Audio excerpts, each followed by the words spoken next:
Hello and welcome back to Perspectives Podcast. My name is Miguel, and I'm joined today once again with my co-host Abdul. Last week we covered why is change incredibly difficult. This week we'll be tackling the happiness formula. Um, it's definitely going to be an interesting topic, and it'd be interesting to hear what Abdul has to say about it. So, without further ado, Abdul, what is the happiness formula? Um, to be honest, I know everyone has their own definition of what happiness is, but for me, I feel like happiness is it's like a state. It's like being on drugs or drinking alcohol.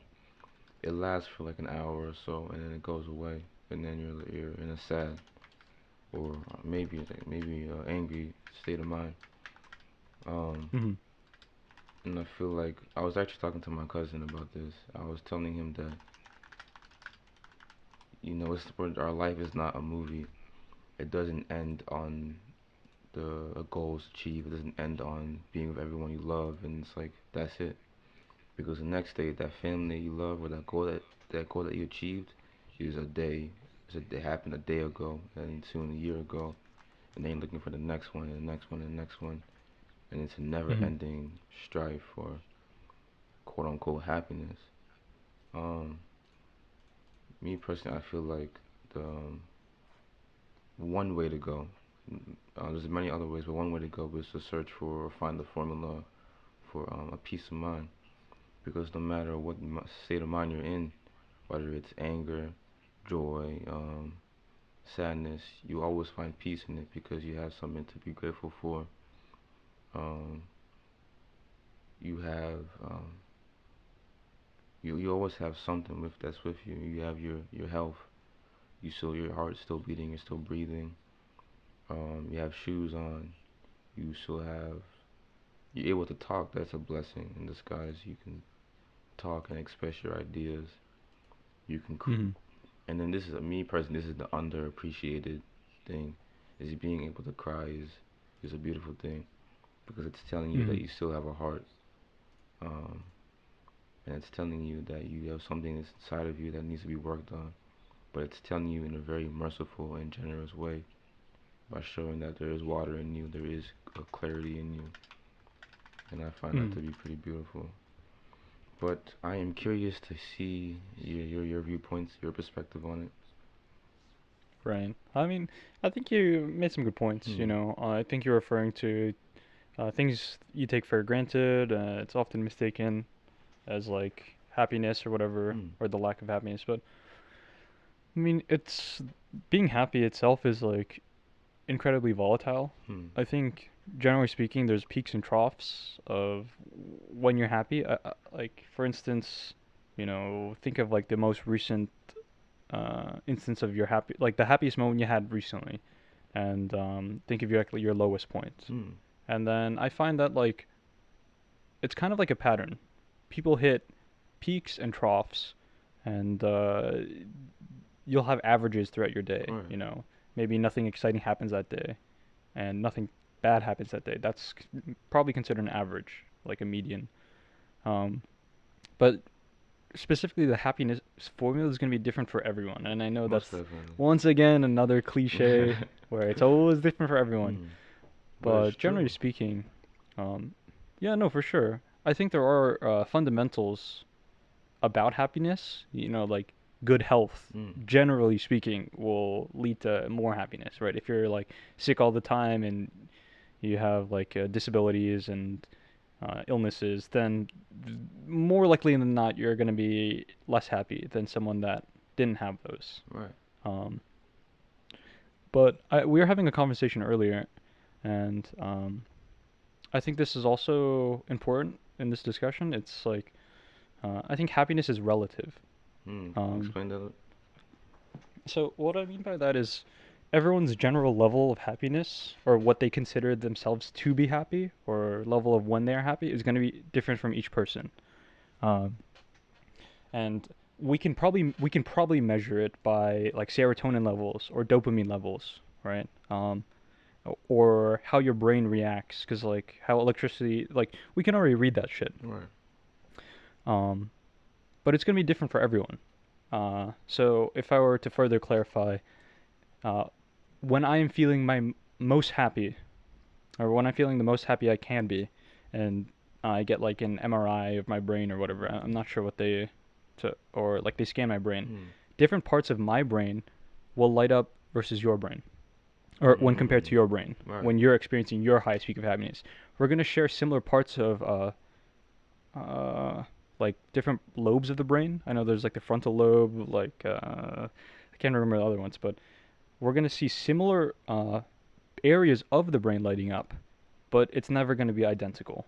Mm. And the amount of dopamine and serotonin released at that given time is going to be different as well. Maybe in order for you to achieve your highest peak, you require much less dopamine and much less serotonin than I would in order for me to reach my highest peak. And that's kind of what I mean. And I think that ties in back to taking things for granted. I think people that have less things in their lives will have more. Okay, I think people that have more things in their lives have more possibilities for happiness, but that doesn't necessarily lead to higher happiness. Mm. Okay. Uh, because if you have more things that can lead to happiness, that you also have to consider that's more things that can lead to uh, what's an antonym for happiness again? Like Dissatisfaction. dissatisfaction, Uh, unhappiness. I mean, yeah, I guess I that's don't the want to use best one. unhappiness. Uh, what? I can't think of an antonym right on the top of my head, but Dis- the opposite of happy, yeah. right? They're like, I mean, that's just how it works. The way we consider happiness is, it's almost binary. Mm. There's either a zero or a one, and we can, uh, use a zero for a one for either happy or whatever. But happy will could be considered one, and then zero is, or Say. we should view happiness as positive stimuli, Mm. and Say emptiness. bad Mm. things or whatever things that don't cause you happiness as negative stimuli. Mm. And that's all. I mean, that's a really simplistic way to view it, but I think that can summarize it pretty easily. Like, there's either good things or bad things in your life, and to continue off of that, sorry, I'm just No, rambling. I'm no, you're actually good. You're jacked up good. on caffeine right now. But to continue off of that, it's also your perception of things. So things that make you happy versus dissatisfaction is your perspective. Mm. So another comparison between both of us, for the sake of my explanation, when if you and I experience the same exact thing, like same exact experience, we might have different reactions to it. I'm trying to think of. Oh, okay, okay. Here's one, but it's Mm. very, very simplistic, and I don't think it applies to a lot of things. We're watching a sports game. I root for one team, and you're rooting for the other team, the Mm. opposing team. Ah, that's a good My example. team win. My team wins. It's the same. It's the same exact stimuli, Right. right? We both watched the exact same game. All like, all the parameters were the same. The same teams played. The same result happened, right? But it was our reaction to those results, Mm. and so my team won. So hey, that's awesome for me. Your team lost. So that's a feels bad. Mm. You know. I think that's a very. Let me say it again. It's a very simplistic way, but I think for the sake of the example, I was trying to think of a really easy way to explain it. Mm. That's the thing I came No, up that's a with. really good way. But yeah, I know I've just been rambling. No, Actually, I you're good. haven't You're good. realized I am. But I had a point you said, how we each have our own, like, let's say I get a piece of candy and I'm good with that, but for someone, a piece of candy is clearly not enough. They need a yes, store of yes. candy. And Mhm. going off that, I feel like, as we said this a lot, but I feel like social media and those motivational videos really mess with people's heads. Because let's say Mhm. Kobe, for example, is saying that you need to be up at 4 a.m. Working until from sun up to sundown, and for if you want to achieve greatness, versus all you might need is like 6 hours a day, and you can get in the same productivity as that person that was up from sun up to sundown. It's a very Right.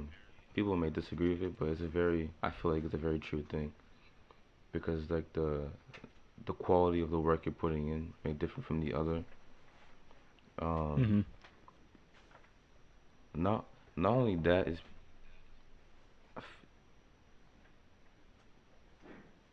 Hello? yeah, because not only Oh, that, sorry. no, I kind of glitched, Yeah, but I think you're cutting out, but I think as long as it's in the recording, we're good. mm, but I think after a while, and when you learn in life that there's a lot of depth to when you live your life each day, and I feel like when you people put this time limit on how much you need, how much time you need, and like what I'm facing right now. I'm taking a while to explain what I'm saying, and that's the time I need versus someone only needs like 2 seconds to express what they're Mm-hmm. feeling. Right. And I feel like social media and the videos saying you gotta do this, you gotta do that, messes with people because it's not. Maybe someone doesn't need, maybe someone doesn't need all that time to like become the best of them. They just need like 5 minutes to relax, or like 6 hours to relax. Um, Mm-hmm. it's Yeah, yeah, I need more than six you're hours. right. Like maybe 12 hours. It varies, and it really messes not only it messes in my head personally because you know as a kid growing up, teachers were like I feel like teachers always rushing me how long I finish an assignment and how long it takes me to like because I always had stuttering problems as a kid and like expressing Mm-hmm. myself and I felt anxious just trying to do it because teachers wanted me now you got hurry up, come on, we got run time limit. And being able to like be in a free space where I can take as long as I need, it helps a lot. Mm-hmm. I kind of just went on a very unclear rant, but No, it's I hope okay. that made sense. Yeah, I know what you mean, Mm, right? I think like the process. So with social media, we see the results, but we don't see the right, process. right. And oftentimes, like you compare yourself, your current self, with what you see on these screens, these devices, and it's like, damn. Um, and who knows? Like you said, maybe some people are really good and really skilled, and we don't really get to see that with social media nowadays because we always see the final product. Mm, Uh, but some people might take a day to create something. mm, Other people will take a month. right. Um, but the main thing is we just don't see that process. And the person that did take a day, we don't see the history and how they were able to develop those skills Right. to get to a day or the efficiency in a day. So when I'm over here taking like a month to do something, and I see something, I see like several things instantly. I'm like, holy shit, I'm Right. moving slow as hell, and it doesn't feel right. It's Mm. like, holy shit, I'll never be able to reach these guys Mm. or these people. You know the quote that always makes me happy to see is the children's one. It's slow and steady wins the race. That Mm, always puts my heart at ease. But right. it's a very true quote in anything that you do, especially in uh video games, um, Mm, in fighting games. You cannot rush the movements, otherwise you're gonna make the wrong choice and you're gonna get yourself killed or you're gonna lose the right. game. So you have to like go at the right time and right moment. Um, I, go ahead. I mean, a pretty sorry to cut you off, but I No, think you're a good. pretty good example of that was our bouts in chess. I remember when he first started Mm. playing. Oh I don't want yeah. to flame or anything, but I was dogging you, right? Yeah, you were. I ain't But about that. slow and steadily, you kept practicing and understanding the game, and now whenever you play, I get dogged. Right. And And shit. so, I had to put I a mean, lot of if we, work too. Like, yeah, no, for yeah. sure. The thing is, I didn't get to see the work that you put in, Mm. but it shows with like the results that happen. Right. And I think that goes back to if someone only viewed our match results, they could infer that you're just winning as a recent. But they can't. They will never be able to see the amount of work that you put in. They can Exactly. only Yeah. imagine it. Mm. And so that's a great example. I mean, like before we used to play. I'd mop the floor with you. Mm. Now I feel like I just can't win, and you know, like the practice speaks for itself, Word. or the results speak like beyond the practice. Like uh, I've noticed that like the things I could get away with, I can no longer get away with. I Yeah. run into walls when I used to be able to run for free. Mm. You're making a lot less mistakes, and I'm feeling lost in these games. Word. And I think that makes a lot of sense with what you're saying. I think it's a great, like anecdotal evidence, uh, on both of our behalfs Word. that, or for the sake of your monologue. But Mm. yeah, for sure. I mean, I'm just getting my ass beat in chess, Yeah. and I'm like, fuck. And that's yeah. It's just a reflection of life. It's just teaches you a lot. It teaches you economics and it teaches you like choice, decision making. It's like sacrifices have to be made, and that. I feel like that's another way of finding, I guess, finding happiness or finding peace of mind. Is learning how to make Mhm. sacrifices, learning how to make the right choices, and that stems from knowing. I mean, the values change. A lot of values change, but like Mhm. knowing your absolute true values, and Mhm. no matter what you do and wherever you go, as long as your choices you make are in line with your values, you're gonna have a peace of mind because you know you made the right choices at heart. But yet again, Mhm. finding those values may not take a day for a person. It may take a year or 10 Yeah. years. Maybe And a lifetime. yeah, it can be never-ending strive. But I guess not a generic quote like this. What's the quote again? It's not about the end. It's about the journey. And Mhm. within that striving for finding a value, you're learning that what you didn't like in those years. Like I never liked this. Like why did I do that? And you finally learn what it means to truly reflect on yourself. Mhm. You learn what it means to honestly cry. You learn what it means to be angry and not feel like you're unjustified for being angry because those moments that happened to you, like were not, that was messed up for what they did. And the people you meet can be a blessing or a curse. And Mhm. it's a journey. And oh, perfect. In The Alchemist, the story about the child that he went to look for a wise master to learn about the meaning of life, and the Mhm. guy told him to hold out a cup or a spoon of oil and walk around my house. And the kid came back to him and he said, "Oh, did you see the beautiful tapestry? Did you see all this beautiful scenery?" He's like, "Nah, I was focused on Mhm. the spoon of oil." Right. Oh. Yeah, Mhm. Mhm. and that was his Mhm. problem. He was focusing too much on the keeping the end result in line instead of actually Mhm. looking around and learning.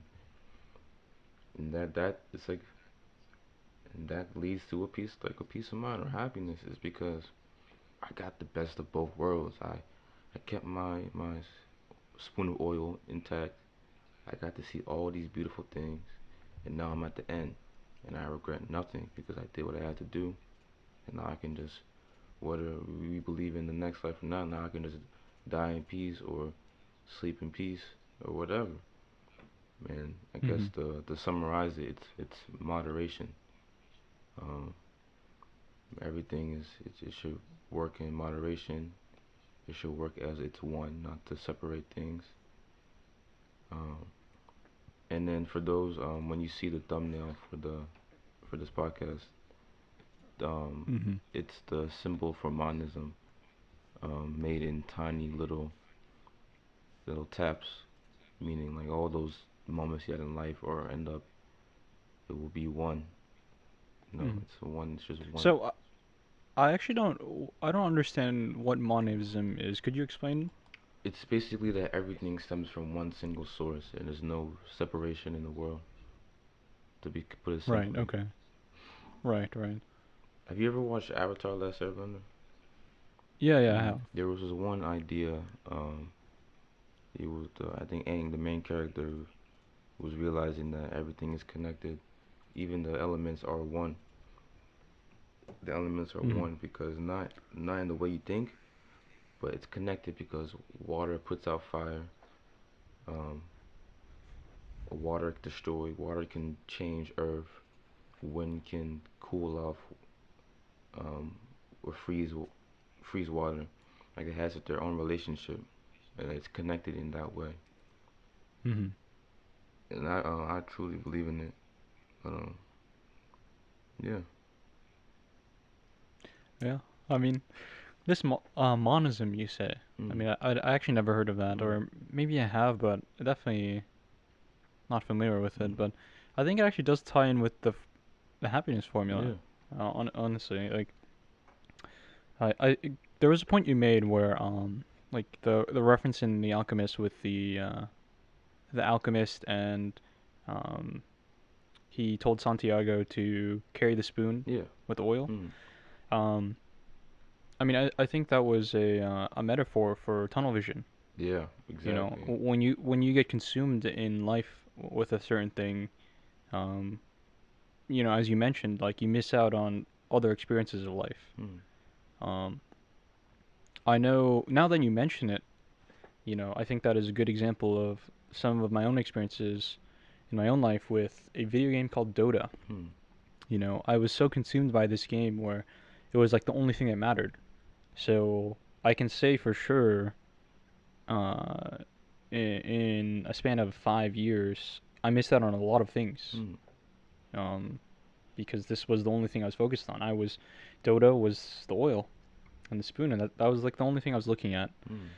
And and the reason why I think I'm actually I'm really liking this thumbnail because Mm. you mentioned monism is because Dota was just one speck of one little dot, Yeah. and that one little dot was just like my entire world. Um, and so now I'm looking at this picture and I'm like, yeah, I mean, I mean, this was a really good thumbnail, dude. Mm. Thank you. Um. Yeah. I mean, same with me, definitely. Um. But for me, it was trying to. I was so focused on fitting into a specific group of people, and I guess I never got to see. I never really took in what it's like to be in a classroom and being someone trying to teach me. I never really appreciated those moments as I should have. Um, Hmm. waking up at a certain time, which is actually it's a really a nice schedule, kind of. So waking up at 7:45 or whatever time you go, you see people that you know, you learn something. You may stay after school for a little bit, and then you come home, you do some assignments, and then you go to sleep or do whatever. It was a very Hmm. nice schedule, um, but I never appreciated that. I was consumed by ah that they don't like me like that. Damn, they don't want to hang out with me. Or I'm not invited.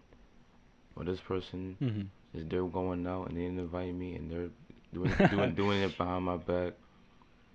um, And especially seeing Snapchats of like the parties, like yeah, yeah yeah yeah. It was like damn, yeah. my heart was sink to my stomach. Hmm. But those moments of being alone in your house, being in a home, why it's never appreciated. Hmm. Um, and it was nice because I was just sitting on my Xbox playing Yeah. games. Simple things in life. At least for this Hmm. society, simple things. At least we have like the games to play. Right, right, So, exactly. like we have the electronics Mm. and whatnot. It I was mean, I guess if you people that aren't that fortunate, they find something else to do and they're content with real that. shit, yeah. We find what we have. We work with what we have. Hmm. I mean, I know where you're coming from, where feeling excluded. Mm. Um, but I can say like we went we went to the same high school. We were in the same year. Right. I can say that I didn't really have that many experiences of that. Mm. You know, because I was like so consumed in Dota, where like I was never invited to anything anyways. Mm. So like, that wasn't even like anything new to me. Right. Um, and maybe I developed my own uh, negative ideologies and saying like, well, I'll just create my own group or whatever. Mm. But like, I say that now, but I'm contradicting myself basically because that's essentially what I'm trying to do. I'm trying to get into a group Mm. with like production and getting more prestige Mm. throughout the community. But for sure, throughout high school, I didn't really have that many. Well, the friends that I did have were tight knit, Mm. and so like we were all like whenever one of us did something, it was like everyone was there because there wasn't a lot of us. Mm. Yeah.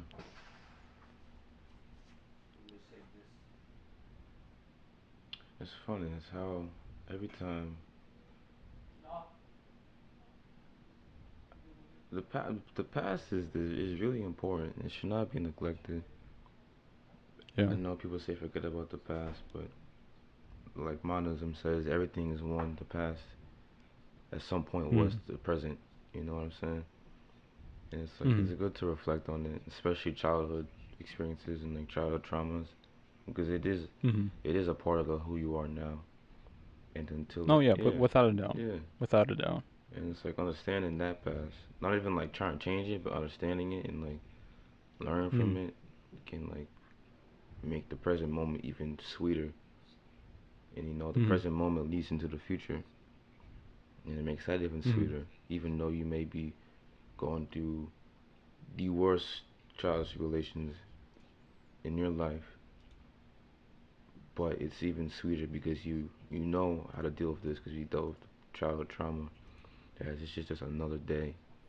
I can thank God I can go to sleep and then wake up and try to figure it out. You Mm. know, it's all connected. Like, and it should be. I mean, yeah, it should be reflected on Mm. past, present, even future because it's like at a certain age you gotta when you have if you have kids you gotta like this that then they gotta go to school they gotta have this much food.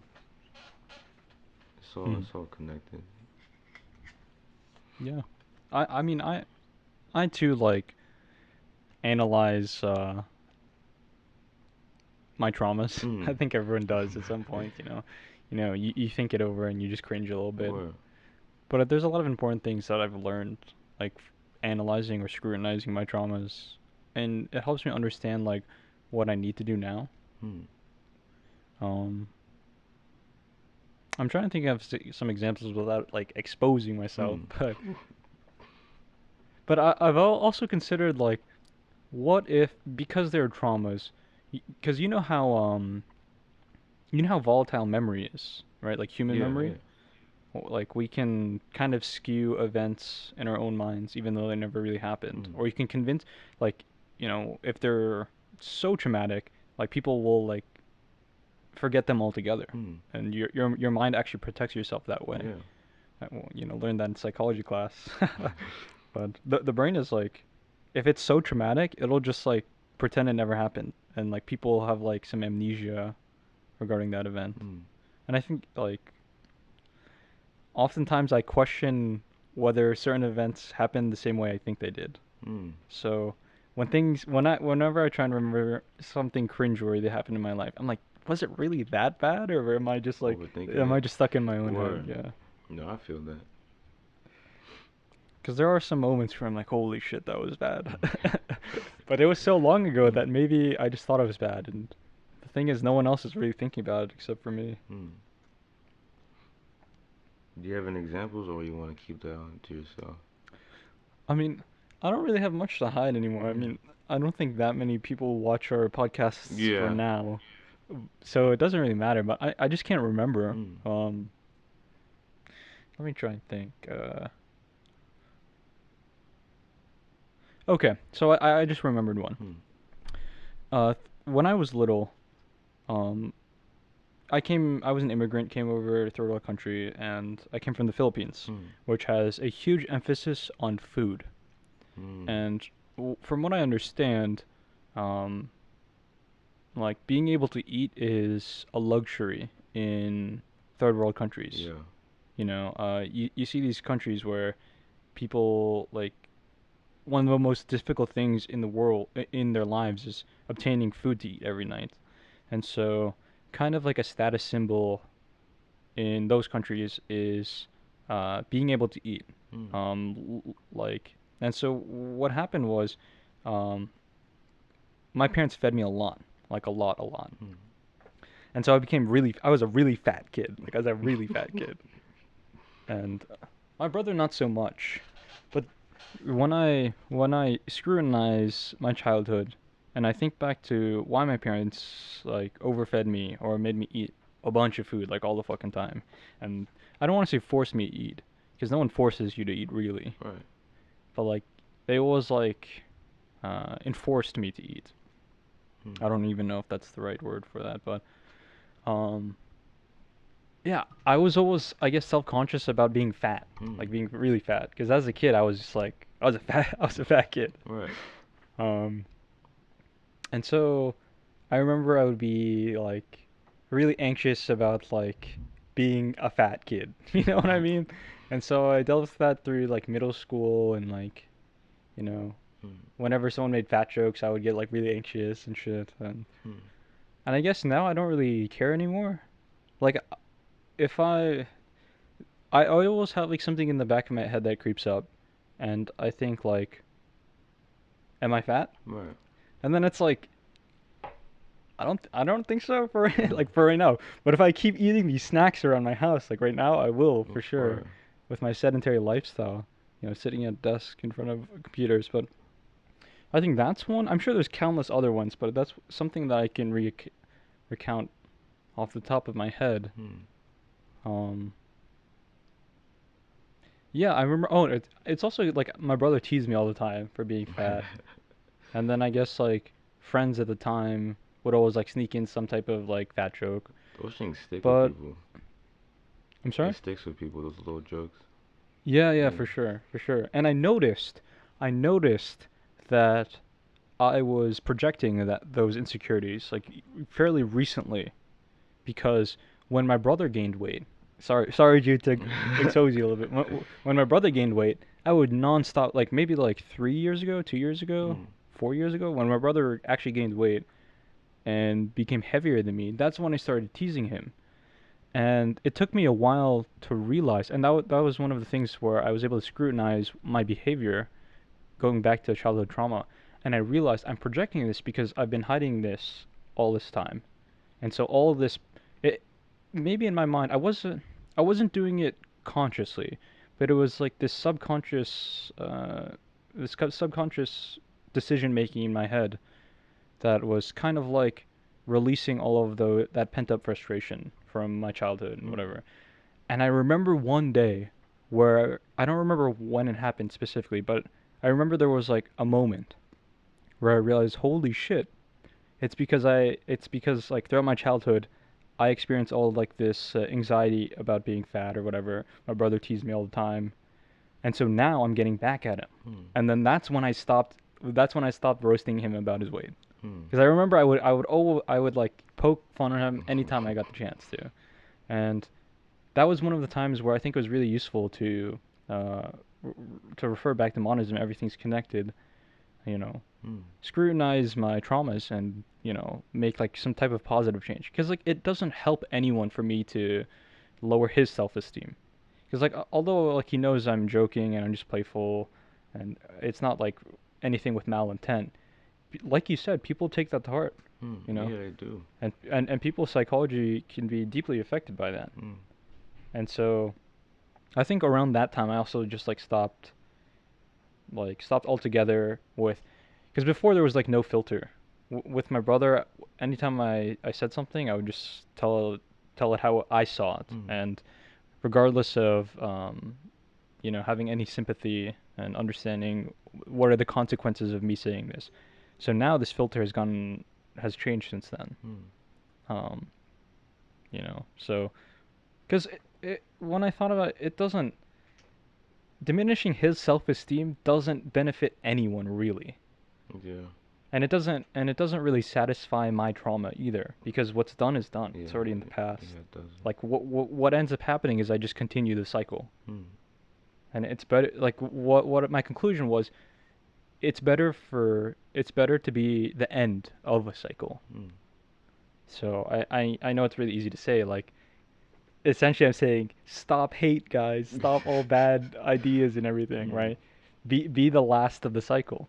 Hmm. Um, so if you find a good example now, I guess, is um like racism maybe.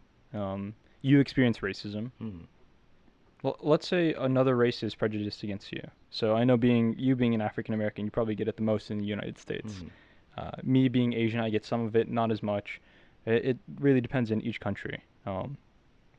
But I think the culture has shifted in a positive way where we're saying instead of continuing the racism. So if someone's racist against me, I come back with the same energy. So I bring back hate as well. Hmm. Like you become a mirror. But what if you're not a mirror? You don't become a mirror, and you become a sturdy wall that doesn't reflect anything back. Hmm. Then it doesn't have anywhere.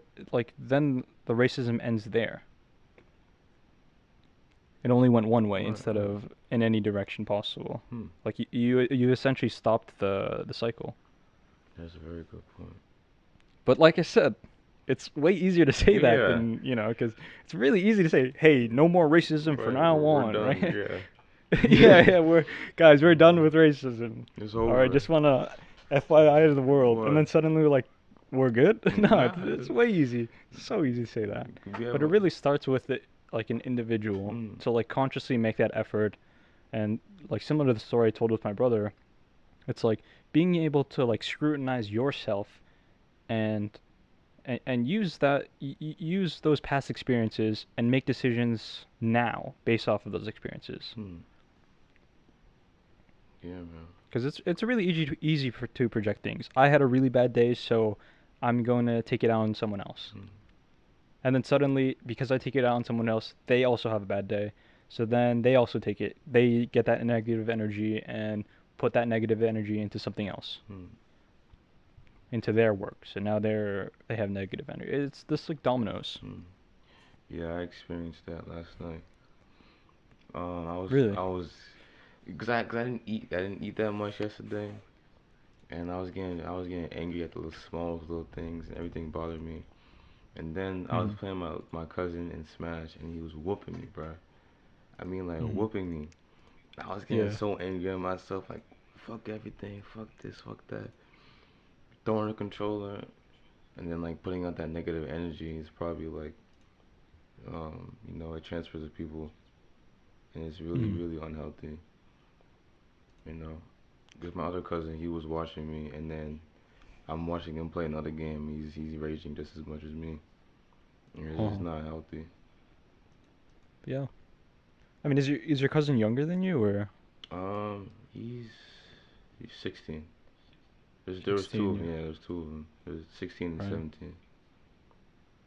Yeah, but I mean, I'm sure you've had experiences with them in the Hmm. past. Like, yeah, Yeah. people like children through their development, like they look at other role models and other people to distinguish what is acceptable behavior. Right. So you see someone raging after a lost game, so like that's normal, and Hmm. so they have a higher chance of raging too. Hmm.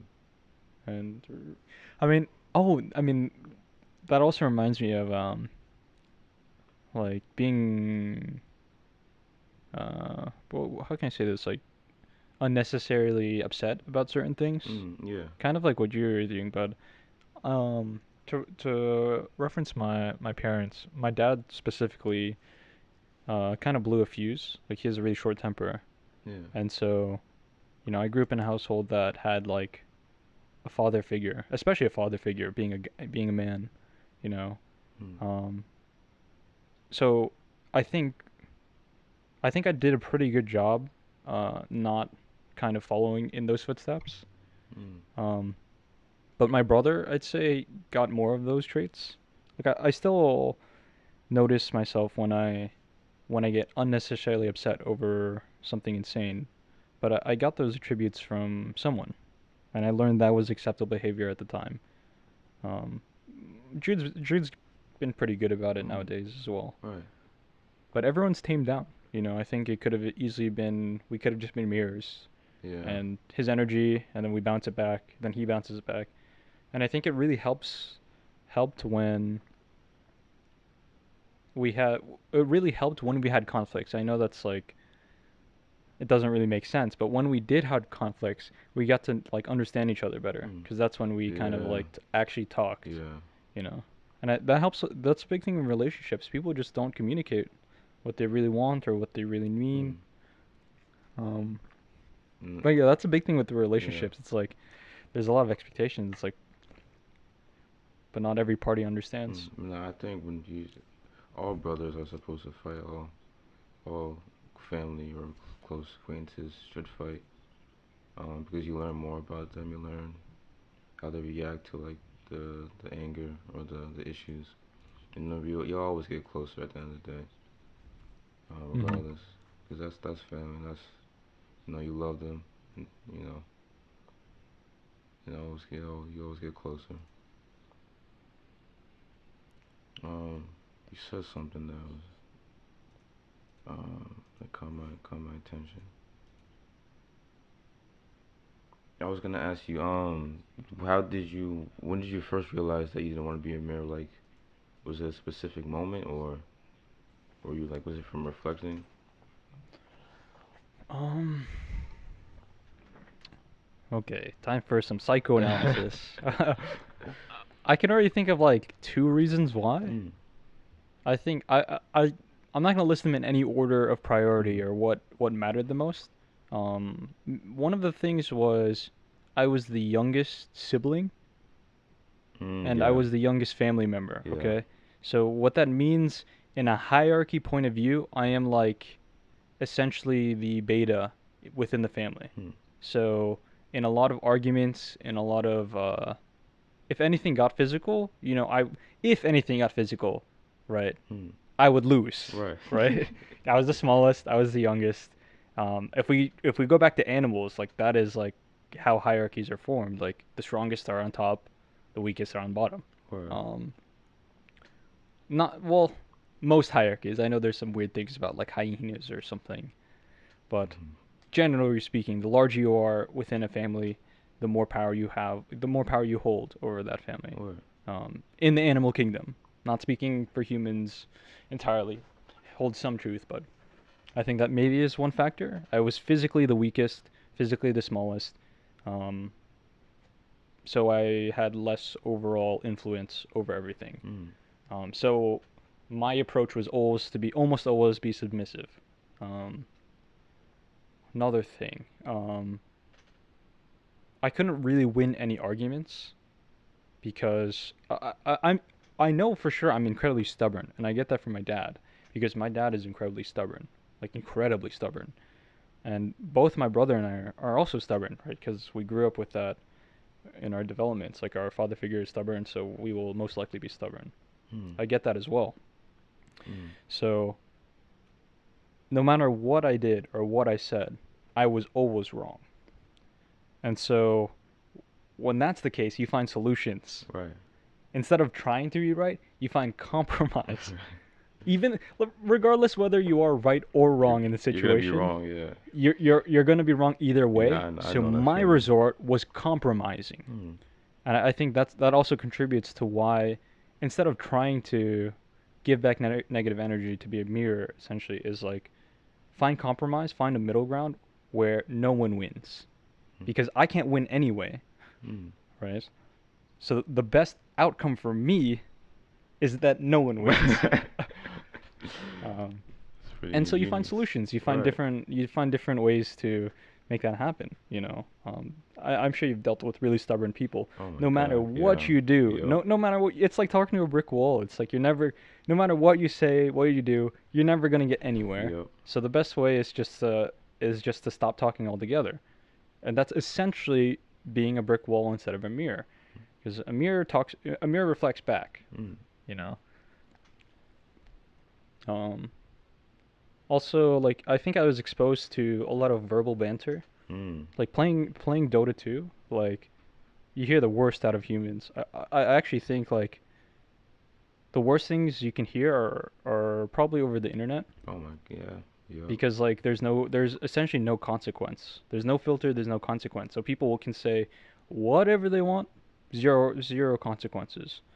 And I think you pair that with probably the most uh, unstable adolescence that you can, because like the reason why I think competitive esports players are the most toxic or unstable people, or arguably they're definitely up there, Yeah.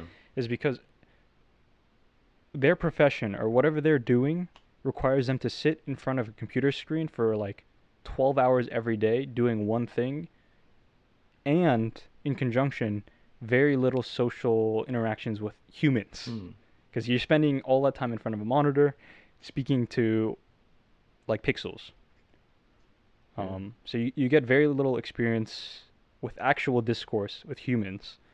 And keep in mind, when you pair that with no consequence, it's like people say whatever the fuck they want. So I got really good at like verbal retorts and just dealing with like what people say. A lot of times so sometimes recently I get into some heated arguments, and like I don't even feel stressed at all Mm. in those arguments because like I've already I already heard the worst. Mm. I've already Yeah. like had the worst arguments already. And so like so an example what happened recently was my family went to a car dealership recently, and I'm pretty sure we were discriminated against. And Yeah. my dad was not happy. Like he blew up at the car dealership, and my brother was definitely not happy either. Like they were both like kind of yelling, Mm. and me and I was like, what can you do? Word. It's like it's like that guy was an absolute dick, but like, and that goes back to me being submissive, Mm. right? Those traits that I've gained throughout my development, Mm. you know, always like figuring out my way through conflict without winning, Mm. um, non-aggressively, because once again, I was the smallest physically, I was the weakest, yada yada, whatever. I was essentially I was the bottom of the totem pole, Mm. Yeah, I know how you you know. feel. And so nowadays, whenever I go through conflict, rather than always trying to win the conflict, I'm always like, look, I don't really give a shit. Word. And so I noticed for sure. When I thought about it, I definitely should have been more upset than I was. But my dad was really upset. My dad and my brother was. Mm. But I was like, I was pretty indifferent, because like, yeah, I mean that was actually my latest experience. Maybe like 5 days ago. 5 days ago. I mean, you're not in the wrong for. I mean, I definitely know what you're feeling, especially that kind of stuff. Yeah. But it's not. Yeah. And then those emotions come in hours later. You should have did this. You should have said that. Yeah. You re. Well, I mean, they came instantly after. Mm. Like as soon as we left the dealership, we actually came back the next day and bought a car. But it was kind of funny. Mm. We saw the guy that was like a piece of shit. But like immediately after the car, we were all talking about it. We were all relatively calm. We cooled down a little bit, but we're talking about it, and it got me thinking. Like my family was just disrespected, Yeah. and I didn't really feel that much animosity towards the person that was, or towards the perpetrator. Mm. And that's when I realized that like maybe this passive ideology isn't the best, Mm. because like someone just disrespected your family, and you don't feel that much connection to that. And that's when we were in the car driving back. I'd say like 2 minutes went by, and that's what I thought of like immediately. And I was like, man, I definitely should have cared a lot more. Yeah. And so now I am on like another dilemma where I have another thing I'm thinking about, Mm. but working on that, building that testosterone and Mm. whatnot. The So dominant presence. yeah, yeah, for sure. Right. Yeah, I know. You got me triggered right now thinking of moments like that. Yeah, because like for sure, like I advocate for, or I advocate to not be a mirror, but there's just some times where you can't let people disrespect you. Yeah. You cannot be Um, humiliated like that. I know there's like this whole movement on like stop spreading hate or whatever, but I think there's just I mean, it's not sometimes where spreading. I feel like it's self-defense at that point. You know. oh yeah, but my dad told me something important, but he was kind of mad at me too. Mm. He was like he was like you don't understand. It's because like you don't. It's because it's not like you have a family, and Ah, yeah. it's not like it's not like I'm the father figure and your family just got disrespected and my family got disrespected. You know what I mean? Yeah. And so like that brought it into a better light for me. Where like if this was my family and I was discriminated against and disrespected, I think I would definitely care a lot more. Yeah. Because it's way more personal. It's way more personal. Mm. So yeah. So Yeah, I my see what brother you're helped us saying. out with the car and everything, but yeah. So I'm trying to develop those skills now. What? Because when a situation does arise, I don't want to be some fucking calf that's just helpless and my family cannot rely on me. So, Mm. gotta add something to that book. Word, word. Nah, I feel you. Yeah, you got me thinking, man. Yeah. I mean, that's one of the main things that women find that is essential to women having relationships with men. Mm. Like, this is a security thing. And I think that's like a nature thing. Like, I know maybe the times have changed and there's like less physical conflict. Because, like, back then, like, there's like no laws. You can do whatever you want. Word. And if we go even further back, it's like the goal for humans was to survive. So for women, it was finding a potential partner that can keep you safe, whatever, bring back game, etc. I think that still is with a lot of women nowadays. Mm. Having a man that is capable, and the first thing, capable of providing resources. And I know that's like shallow, but I think essentially that's what it is. Mm. Um, and someone you can trust, and the trust thing is really big because it's like they trust you to have your back, Word, yeah. Look. and that's essentially like being able to protect physically and also like you as a person, and that goes back to like the disrespect. It's like your family just got disrespected, Mm. like, and you're not gonna do anything. Like what? Yeah. Yeah. Now it helps me understand. Cause my mom is a fighter. She will always, no matter who we're with or where we are, she will always fight back for her family. She will. Yeah. She actually the basketball coach at high school. I remember Mm-hmm. she kicked my brother out, but they kicked my brother out the gym because of something. And then when she found out about Oh. that, she drove to the high school and yelled at the coach and like, you can't just disrespect my family. You're supposed to be looking out for them, you know. You can't be doing stuff like that. And the whole Oh. team was listening, and the coach couldn't say nothing. Just like, you know, and like she's been doing that our entire lives. And I always that Yeah. always, Good for her. yeah, Good for her, but the honestly. thing is that used to bother me because Yeah. I felt humiliated. Like, why are you doing this? Like, Cause you didn't understand it, yeah, I man. didn't understand. Cause it wasn't your family in jeopardy, Yeah. and that's what I got from my Mm. dad like 5 days ago. Word. It wasn't personal. Yeah. And think about like the years they spent without us in their lives. They probably Mm. just as much trials before then, and that's the character that they built. And they're not gonna let someone get in the way of that. And Mm. now I'm respecting it even more because it takes courage to Yeah. do that. A lot of courage to do that.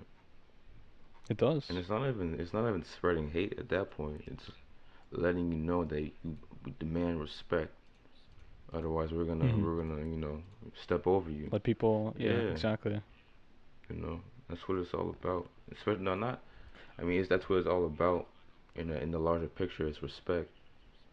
Compassion. Not Mm. everyone. I feel like not everyone deserves compassion because um, I mean, uh, I kind of said that wrong. Not everyone deserves forgiveness, but everyone should have some kind of respect, some certain degree of respect. Otherwise, we can't work Mm. together. We can't live together. Um, Mhm. you don't.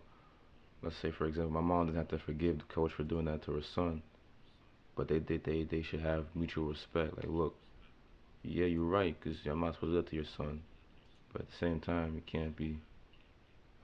Or at the same time, um, I know that what I did was wrong, so I'm gonna respect you for coming out here and telling me straight to my face instead of Mhm. letting it happen and calling you on the phone in a soft voice. That Yeah. aggression, the aggression is needed in certain moments. Mhm. It's not always like love and I mean, I wouldn't even say it's aggression, mm, you know? I think that that's just like standing up for mm, your ideologies and, you know, mm, like honestly good on her cuz like yeah, I feel like a lot of women uh in like throughout history like in cultures have never like actually had like that much respect. mm, I think it's a lot easier for a man to demand respect, mm. right? But good on her, honestly. Right, nah, she's a fighter, bro. She does not go like that, no Mhm. matter what. And it's not, I'm still trying to work with it because that's her character to this day, and it's not when you're trying to like talk to her with like one on one, and she has a strong sense of values. It's hard to like get Mhm. to her and have her understand, Mhm. but that personality is needed in the family. It's teaching Mhm. me what to do when I get older. For sure, for But sure. she is an amazing mother. I mean, that's really good to Mm, hear, honestly. Um, yeah, I mean, mm, I feel like my dad would be the figure that stands up stands for up. the family. Yeah. My mom's like passive like Mm. me. Um, That personality is needed too as well. mhm. You know, 'cause it's also teaching you how to like when someone's yelling at you. Just like I mean, hold on, let me rephrase that. It's like let's say you're coming home from a long day and you have some random guy yelling at you in the street, and it's not really worth your time. You don't need at that Mhm. point. You don't have to stand up for yourself because what you're doing is not really worth it. You can just have that Uh-huh. passive nature and just say whatever, and then go on your day, and then look for that peace of mind. It, it depends on the situation. I feel like when it's disrespecting Yeah. your family, then you gotta stand up. When it's just like Yeah. rambling and gibberish speaking out their mouths, you're like, alright, I don't care what you're saying. I'm going on my day. I'm not gonna waste my Mhm. words on you. Yeah. Yeah, I know what you mean. Mm. Everyone has like different values. Word. I think we're both similar in the regard that family is kind of like uh off limits, Mm. you know? Um but here's to my here I think like what we value is always going to be a little bit different. Mm. I'm happy to hear that you also value family, Mm. you know. Um, but for instance, like when I played Dota, like we had a lot of banter, right? But the things that would get me the most were uh, like banter or specific attacks on my career in Dota. Mm. So like I, when you're playing with like the top guys, everyone kind of knows each other. Word. And so instead of like just having like some lame remarks, people get really personal. And it's not like when people roasted my family in Dota, it wasn't that big of a deal because it's not like they know my Word. family Word. or they experience or can interact with my family. What mattered more was personal attacks on my accomplishments when I played the game. That mattered a lot to me. Yeah. That's definitely what I noticed. Because like sure they can like roast my mom, roast my dad or whatever all the time. They could roast me like living in my mom's basement. Back then I'm like 16 years old. Like of course I'm living in my Word. mom's basement. I think now that remark gets to me a little bit more because that's kind of my reality. But back then the things that pissed me off the most were um, like uh, attacks at my lack of accomplishments. It's like, oh, you've never achieved something, blah blah blah. you never make it through a qualifier, blah blah blah, like shit like that. And I'm like, fuck, that really got to me. Yeah. Nowadays, because that's not my focus anymore, it's not that big of a deal. What? Yeah. They can say whatever they want to me in that regard. But back then when I was still looking at the oil in the spoon, that shit was the world. Mm. Damn, that would hurt him like that. And then I can remember I just imagine like having like you start like what's the word? Not twitching, but you feel like that anger coming out. Like you start getting like want to punch a wall Yeah, or for something. What? sure. Yeah. No, I And, yeah. and your mind gets clouded because you're mad and Taking out trying everyone to think of else. something, but you can't really think of anything Yeah. to say back because they hit you in a soft spot. You're Mhm. like Like fuck. get really mad. It's so fuck. That shit can really break a person down.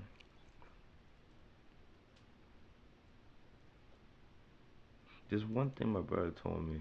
It was a long time ago, like 2 years ago. He said when someone critiques you, unless it's a family member or someone that really, really knows you, don't really pay no mind to it. Um, Hmm. it's because your family knows you the most. And then there's another thing that I remember Kevin said to me: if a girl ever rejects you, never take it personal. It's because like I said, they don't know you. They don't know you. They don't know who you really are. They haven't spent the time with you and learn Oh. like maybe you're just really genuine person and really wholesome. Like never take the rejection personally. Oh. Yeah. I mean, there's been times where I felt bad, but like Mm. I know I was in my feelings Word. sometimes, but I get over it pretty quick. Yeah. Um. I mean, that's a good thing that he said that like don't take anything personal, Mm. right? Like these rejections, they don't know you and you don't know their circumstances. Exactly. Um. So for instance, like maybe okay, I know this might be off topic, and I guess we've been off topic for a little That's bit, fine. but That's fine. I mean, who cares at Word. this point? Word. So maybe she has someone better lined up, Yeah. right? Yeah. It's like you don't know that information, but she does. And I don't blame her for taking someone better. If she's got a guy that's making like seven figures, has an established career, doing great in life, you know what? Fuck it. I would take him Word. over Good me for too. her. Like Yeah. makes yeah, good for her, right? That makes a lot of sense. And I would do the same fucking thing. Word. I would do the same fucking thing. If another girl made way more sense, she should like of course she's going to be upset, right? Mm. The girl I dumped. But it's like this makes way more sense and I hope for sure that she can respect that Mm. decision because that just makes too much sense to not do. Mm. But she probably Goes won't. both it goes absolutely both ways. Mm. Yeah. Real talk. I know a lot of people that are tied up in pretty bad relationships and it's really difficult to get out of one. I never understood that. I think maybe I just lacked in the knowledge, understanding of that. But Yeah, me you too. never I know. mean, whenever people are talking to me about it, I'm like in my head I'm just like, well, in my head it's really Mm. easy. And then when I tell them it's like, hey, just like talk to them and say like, look, we can't do this anymore. Mm. Or I think we're done. Yeah. And it's really easy for me to say that. But they're always like, oh no, it's not that easy. Like they're so, and I'm sure it's not Yeah. that easy. Yeah. I just don't understand the situation. Right. Like you could have broken out with them months ago, but you're letting yourself suffer. Yeah, I never understood that. Maybe the boyfriend is beating them, or the girl is blackmailing them. Hmm. You know, and that just ruins the peace of mind at that point.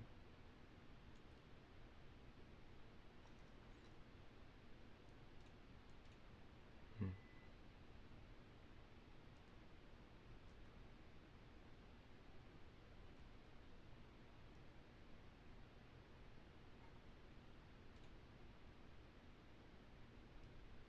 Do you have anything else you want to add? I think I'm good. Hmm. I think I have one more thing I wanted to say, but I don't can't recall it. Um, I guess to summarize everything would be to recognize that everything is a part of a bigger picture, and it Mhm. can always get worse. Um, I guess appreciate every moment, the the sad, the tearful moments, the anger filled moments. Mhm. It's just a part of life. It's beautiful when you step aside and look. Very beautiful. Mhm. Um, Realizing that we live in space, like we live on a what is it, a sphere. That's Yeah, we move. live on a fucking rock. Yeah, man. Like what? That is. Yeah, that's what I want to say. I think one factor that is that helps a lot to a peace of mind or for a form of happiness is having something spiritual in your life. Whether it's the Buddha, God, the universe, or just something spiritual in like a tree or something you find. I Mhm. feel like that is it. It can go a long way because For sure. your physical can go away. You can lose your material things. You can lose your mind. But like something that's spiritual, something that's unseen and can't be touched, it's very hard to lose that. To Mhm. lose. Let's um, to lose something so embedded in you. Like Mhm. you know, you know. If you feel like the whole world is slowing down, you feel like there's nothing else but that. It's making me tear up thinking about it. Mhm. Because I feel like my heart was broken a lot of times. I feel like I've Yeah. been let down a lot, and I'm blessed, but I still have those feelings. And it's like, well, at least I Mhm. have this in my life. At least I have this spiritual side of my life. That's the one thing. Uh-huh. That's the one thing that's been there fully, Yeah. 100%. So that's what I had to say. I mean, you say you feel let down in life. Like, what are, if you don't mind me asking, of Mm. course, what are those things? Um. Like, what are those experiences? Let's see. I'll take you back to middle school. Okay. Um. There was just one time I felt my parents just separated. It's been like a few months, and I wanted to see my dad was like my best friend, or he still is, and I wanted to see him so bad.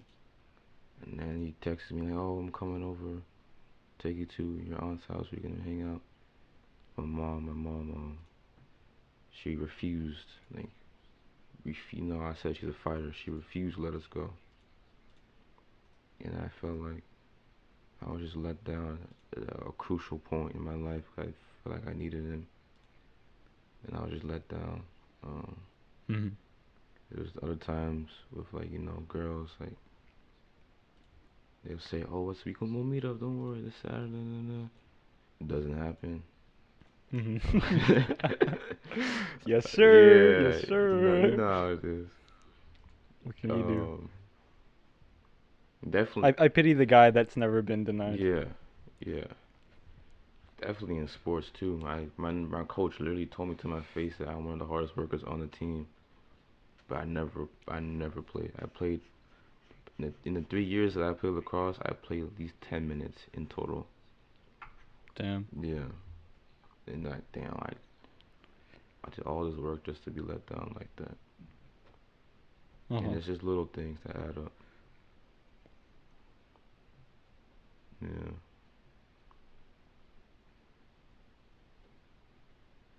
I feel like I feel like no one's actually let me down. Mm. Honestly, I'm trying to think of a moment someone's ever let me down. Hmm. Whenever I think of like that, I just think of like the countless times I've let myself down. Ah, okay. Like I can just like go on a list for like forever. Yeah, I definitely let myself down too.